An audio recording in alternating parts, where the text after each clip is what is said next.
Έχεις ξυπνήσει ποτέ το πρωί και θέλεις ένα υγιεινό πρωινό, αλλά νιώθεις ότι δεν έχεις ώρα? Καλώς ήρθες στην παρέα μας και κάτσε αναπαυτικά, γιατί σε αυτό το βίντεο θα σου δείξω πώς να φτιάξεις όχι μόνο μία, αλλά 3 σούπερ νόστιμες συνταγές για πρωινό με βρώμη που ετοιμάζονται από την προηγούμενη μέρα και μόνο σε 5 λεπτά. Ας ξεκινήσουμε με την πρώτη μας συνταγή που θα είναι ένα σοκολατένιο πρωινό, που όσοι με παρακολουθείτε θα έχετε ήδη καταλάβει πόσο λατρεύω τη σοκολάτα. Για να δώσω φυσική γλυκύτητα στη βρώμη χρησιμοποίησα μια ώριμη μπανάνα που την πάτησα με το πιρούνι μέχρι να διαλυθεί σε χοντρά κομμάτια και την έβαλα σε ένα μικρό βάζο.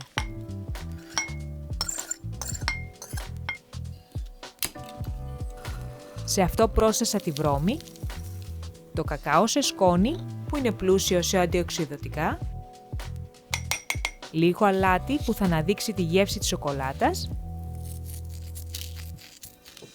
τριμμένο λιναρόσπορο για τα απαραίτητα ωμέγα 3 και για τις φυτικές ίνες και βούτυρο αμυγδάλου, που πάντα κοιτάνω να χρησιμοποιώ αυτό που είναι από 100% αμύγδαλα χωρίς άλλα πρόσθετα. Τέλος προσθέτω φυτικό γάλα, αλλά μπορείς να το αντικαταστήσεις με νερό για λιγότερες θερμίδες. Και ανακατεύω όλα τα υλικά στο βαζάκι.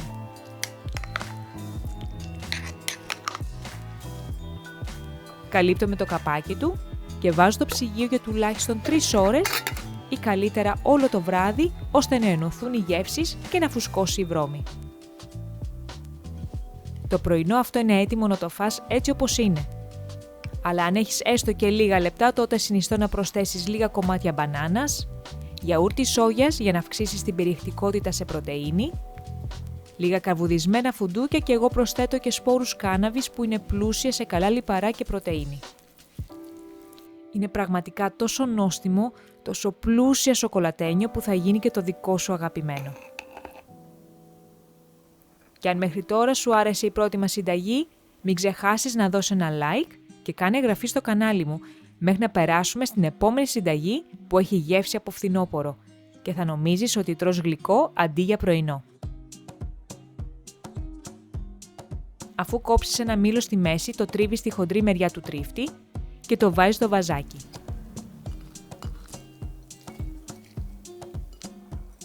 Σε αυτό θα ρίξεις τη βρώμη, τριμμένο λιναρόσπορο, καρύδια που θα σπάσεις λίγο στη χούφτα σου, σταφίδες, κανέλα, γιατί μιλόπιτα χωρίς κανέλα δεν γίνεται, λίγο μοσχοκάριδο και λίγο αλάτι.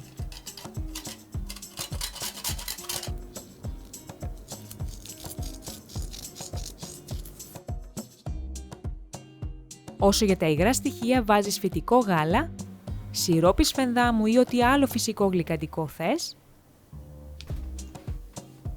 γιαούρτι σόγιας για να κάνει το πρωινό πιο κρεμώδι, που μαζί με το φυστικό βούτυρο θα δώσουν και έξτρα πρωτεΐνη στο πρωινό μας.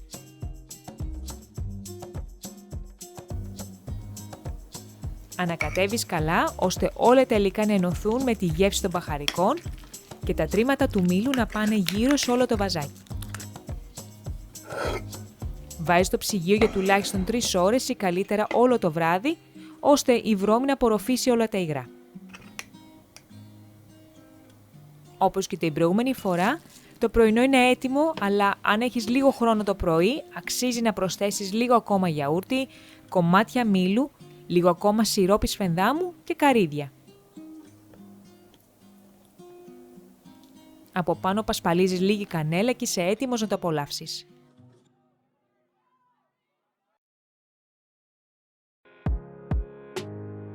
Για το τέλος άφησα το πρωινό βρώμης με φρούτα του δάσους που θα μας θυμίζει το καλοκαίρι οποιαδήποτε μέρα του χρόνου. Για τα φρούτα του δάσους συνιστώ κατεψυγμένα που είναι σαφώς η περισσότερο οικονομική και προσιτή λύση. Τα βάζω στο βάζο που θα φτιάξω το πρωινό, μαζί με βρώμη, σπόρους τσία για μια εναλλακτική πηγή ωμέγα 3 και χοντροκομμένα αμύγδαλα για να πάρουμε τις απαραίτητες βιταμίνες.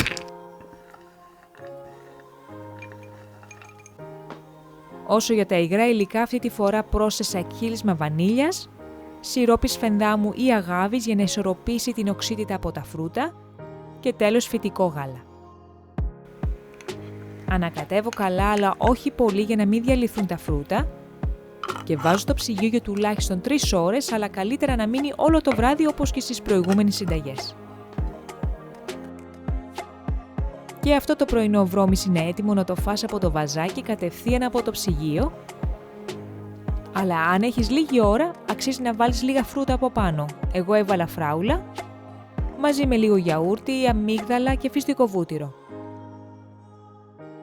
Απόλαυσε και αυτή τη συνταγή και θα τα πούμε την επόμενη εβδομάδα.